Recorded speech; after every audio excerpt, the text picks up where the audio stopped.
All right, hello guys. So you've obviously seen the lens that I'm recommending, so we're going to go through the reasons why I feel the new Tamron is the best lens for real estate. All right.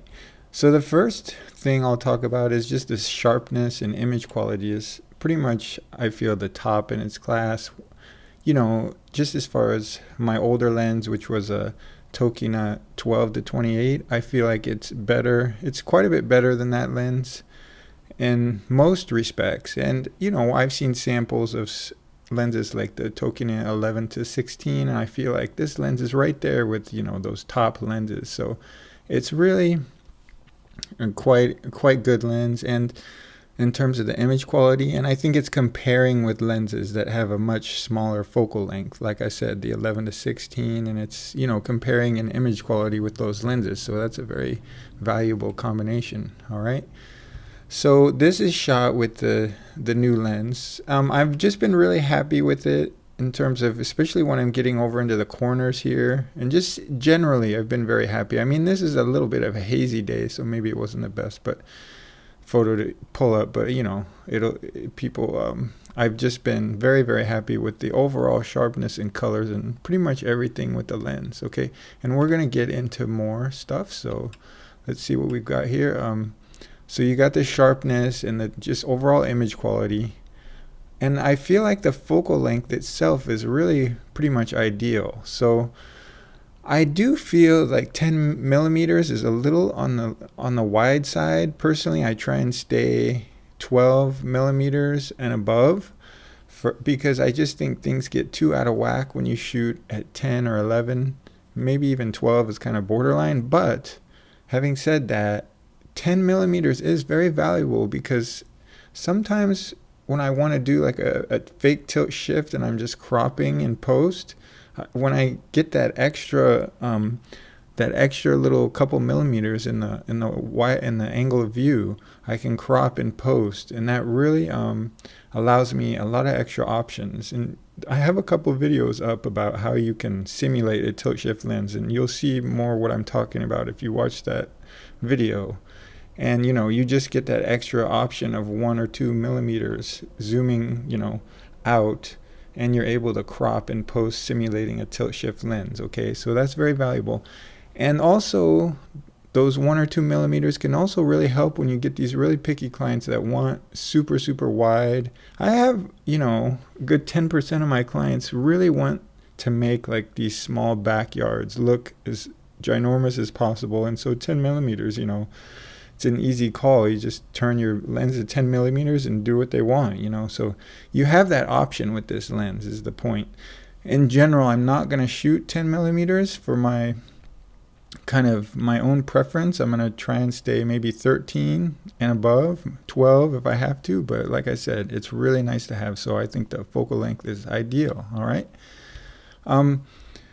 Don't let this variable aperture throw you off at all, because it's not bad for what we do in our work in interiors photography, because we're usually at f8, f9, whatever it happens to be, maybe 5.6, and so that won't matter, right? If you stay f5.6 and above, you're gonna have a constant aperture, right? So, and not only that, I would say it's almost an advantage because in their design they're able to make the front element of the lens less bulbous with a variable aperture like this. Okay, so I'm going to talk about a little bit more about this. So as you can see here, if you compare this with other lenses, the element up here is relatively flat, I would say. If you got like the Tokina, the faster glass especially. I know my Tokina 12-28 is much more curvaceous than this, whatever the word is, much more bulbous. So that's the point we're going to be discussing here for a moment. So like I said, the front element is less bulbous, so it's much more resistant to flare. Okay, when you have a piece of glass, the more it sticks out, the more it's going to flare. Okay, so, and Tamron has put this BBAR coating on there, and I'm just going to show you from their own literature, Tamron's highly regarded broadband anti-reflection. I'm not going to read it all, but you can go through it yourself. But what they're just in general saying is that this coating that they put on there helps ghosting and flares, okay? And so far what I've seen, it looks great. I mean, I'm comparing it to my token at 12-28, and it's really doing a great job.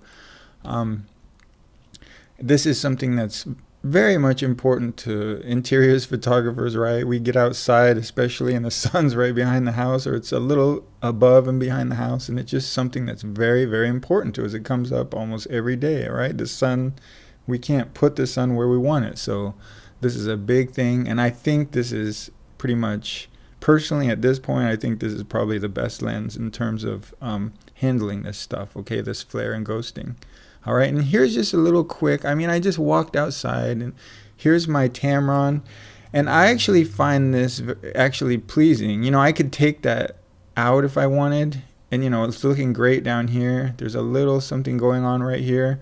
So this is the Tamron, the new Tamron, the one I'm reviewing, and here's just the token that I used to shoot with from the same angle. And you can see this, I got this so much with this token, and you know, I had really big problems because sometimes in the field you don't see this, you know, especially this would come from my own lighting a lot of times if it was coming from the wrong angle, and I would have really big problems. It's very hard to fix, you know, you fix the color and then it's still there.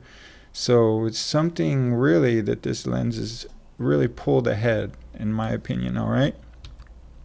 So just reviewing a little bit, you got the sharpness, the ideal focal length, the flaring is really, I'm thinking right now, is the best out of all these DX wide angle lenses. I'm thinking this lens is doing better than any of them personally.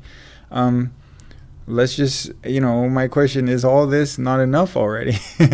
And you know, just to put the cherry on top, this lens has vibration compensation, they call it, or VC. So a lot of times people sort of slough this off and think it's not important on a wide angle lens, and I don't know where that sort of thought comes from really. So I'll just talk about a couple of the reasons why I think this could be very important for an interiors photographer. You can grab very fast shots. You can just, you know, I usually shoot on a tripod. You can just pull your camera off a tripod and just shoot shots of bathrooms that, you know, aren't important, and sort of you can just get them very quickly handheld, right? If you have, you can shoot on low ISO and even f8, whatever you want, and you know, bam, you could literally go through your normal workflow through a house and then save like all the bathrooms or stuff that's not really important and just do those at the end with the VC on, right? And it's great. And so I recently, I know this isn't a, you know, 5-star image, but I just recently shot this as actual working example, and it was 1/2 of a second, and it was a f8 and ISO 200. So I'm going to jump into bridge because I wouldn't believe this if, I don't know, maybe I'm just not as familiar with vibration compensation, but we're going to jump into bridge and just check it out, okay? All right, so here we are in bridge, and as you can see, I have that same photo pulled up, and I hope you believe me, it's ISO 200 f8, and it's 1/2 a second. All right, 1/2 a second. So I'm gonna get in here and just zoom in, you know, just so you can see this. You know, anywhere would have been fine, but that is 1/2 a second. That is good to me. I didn't even, I guess with a wide angle lens with, you know, vibration compensation, it can really push it, right? It makes sense. But I mean, I can read that. That's pretty amazing to me. All right. So like I was saying, you know, this really opens up doors to be able to just shoot rooms that aren't very important very fast. You know, just grab the camera off the tripod, just get it off the tripod and just shoot away, you know, and it's amazing. It's working amazing. All right. So like I was saying, it can be really helpful for just pulling your camera off the tripod and being able to shoot things just in such an easy fashion. And also, this opens doors for people that are wanting to do just quick walkthroughs of the house, right? I would say, personally, if you're going to walk through a house with a wide angle lens, just doing video, I mean, that is, you know, it's, the quality is too low, it's too bouncy, and it's just not deliverable. But I think this really, from what I've seen with the vibration compensation on, it enters the realm of deliverable, at least in the real estate photography realm. Okay, so you could deliver walkthrough videos with this lens. Just turn on that vibration compensation. You know, maybe you have to get your technique down a little bit better, but I mean, you're talking something that might take you 10 minutes on site, you know, to walk through the house, put it together in post, and you can charge an extra $100 or $200 for that. I mean, I really think that's something that's possible with this lens. And, you know, we didn't have a lens like this before that had vibration compensation like this, all right, a wide angle lens. So I think it's great. I think it's really a good addition to a wide angle lens. So just to sum it all up, and you know, in the end here, so you're getting top-notch image quality out of the lens, and it's, you know, having this great focal length, and it's able to keep that image quality through the focal length from what I've seen. So that's, you know, pretty amazing. They're doing amazing work here, all right? It's really good stuff. The lens is great. You know, again, they're keeping up with like Tokina's 11-20 and 11-16, yet their focal length is longer, so that's quite impressive. I think the work against bright light is very important to us again, and I think it's looking pretty much the best in its class, which makes sense because it doesn't have a crazy bulbous front element there, and they also have this B bar coating or whatever they call it. And the vibration compensation just kind of puts it over the top, making it I think the best lens for a real estate photographer right now, okay, by far. All right, so that's it, guys. If you're interested in this type of stuff or getting into this type of photography, I do have a course, and it's on my website at petchephoto.com. You just run to my website and check out the One Light tutorial tab, and that'll give you more information. And also, if you're interested in topics like this, feel free to subscribe to the YouTube channel. I think next I have coming up a DX versus FX for real estate photography. DX versus FX, which one is the better format? All right. So we got that coming up next. So if you're interested, subscribe, and I will see you next time. All right. Bye-bye.